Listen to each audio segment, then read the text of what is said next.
অবৈধভাবে দখল করা স্থান খালি করার নির্দেশ দেওয়া হচ্ছে। অন্যথায় রেল প্রশাসন নিয়ম অনুযায়ী প্রয়োজনীয় ব্যবস্থা গ্রহণ করতে বাধ্য হবে। যাত্রীদের নিরাপত্তা, পরিচ্ছন্নতা ও স্বাভাবিক চলাচল বজায় রাখতে সকলের সহযোগিতা কাম্য। সুবিধার জন্য জানানো যাচ্ছে যে সমস্ত অনিয়মিত হকার ও দখলদারদের রেলওয়ে প্ল্যাটফর্ম ও সার্কুলেটিং এরিয়া থেকে অবিলম্বে অবৈধভাবে দখল করা স্থান খালি করার নির্দেশ দেওয়া হচ্ছে। অন্যথায় রেল প্রশাসন নিয়ম অনুযায়ী প্রয়োজনীয় ব্যবস্থা গ্রহণ করতে বাধ্য হবে। যাত্রীদের নিরাপত্তা, পরিচ্ছন্নতা ও স্বাভাবিক চলাচল বজায় রাখতে সকলের সহযোগিতা কাম্য। সকলের অবগতির জন্য জানানো যাচ্ছে যে সমস্ত অননুমোদিত হকার ও দখলদারদের রেলওয়ে প্ল্যাটফর্ম ও সার্কুলেটিং এরিয়া থেকে অবিলম্বে অবৈধভাবে দখল করা স্থান খালি করার নির্দেশ দেওয়া হচ্ছে। অন্যথায় রেল প্রশাসন নিয়ম অনুযায়ী প্রয়োজনীয় ব্যবস্থা গ্রহণ করতে বাধ্য হবে। যাত্রীদের নিরাপত্তা, পরিচ্ছন্নতা ও স্বাভাবিক চলাচল বজায় রাখতে সকলের সহযোগিতা কাম্য। স্থান খালি করার নির্দেশ দেওয়া হচ্ছে। অন্যথায় রেল প্রশাসন নিয়ম অনুযায়ী প্রয়োজনীয় ব্যবস্থা গ্রহণ করতে বাধ্য হবে। যাত্রীদের নিরাপত্তা, পরিচ্ছন্নতা ও স্বাভাবিক চলাচল বজায় রাখতে সকলের সহযোগিতা কাম্য।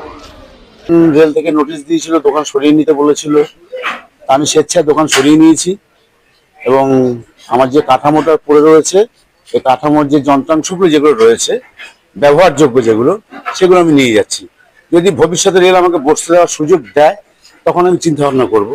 এখন তার সেরকম কোনো চিন্তা ভাবনা নেই, রেল বসতে দেবে বলে আমার মনে হয় না। যদি দেয়, কত বছর দোকান? আমি প্রায় ধরুন 89 সাল থেকে দোকানদারি করছি, 89 থেকে 1989 সাল থেকে দোকানদারি করছি।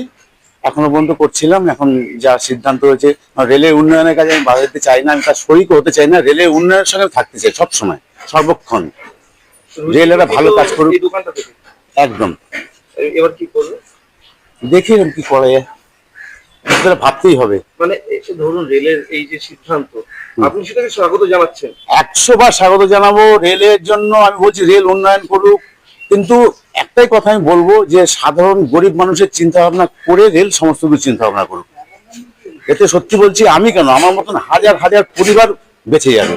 এই বয়সে এসে দাঁড়িয়ে একেবারে কর্মসংস্থান হারাচ্ছেন, আবার সেটাকে স্বাগতও করছেন। কি করবো, কিছু করার নেই।